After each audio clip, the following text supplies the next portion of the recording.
সম্মানিত উপস্থিতি, আপনারা দেখেছেন গতকাল বাংলাদেশ ভারতের মধ্যে যে উত্তেজনা তা কে সৃষ্টি করেছে।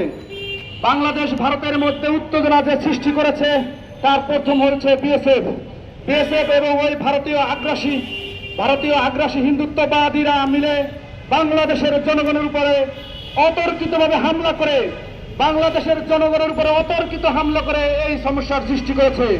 আমরা ভারতকে স্পষ্ট ভাষায় বলে দিতে চাই যে আগের 16 বছরের মতন আপনারা মনে করবেন না যে আপনি ফেলানির মতন একজনকে হত্যা করবেন, আরো অনেককে হত্যা করে ঝুলিয়ে রেখেছেন আপনারা। সেই দিন শেষ হয়ে গেছে। স্পষ্ট করে বলতে চাই যে আপনারা সেই দিনের কথা ভুলে যান।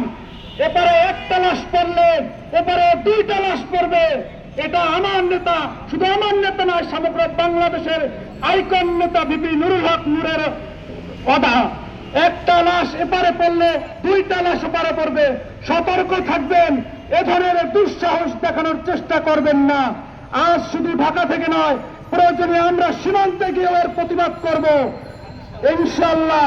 সেই চেতনা সবার বুকের মধ্যে রাখেন, তৈরি থাকুন।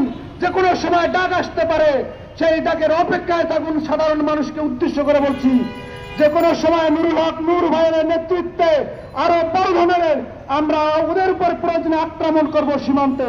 এই বলে আমার বক্তৃতা শেষ করছি। আসসালামু আলাইকুম, ধন্যবাদ।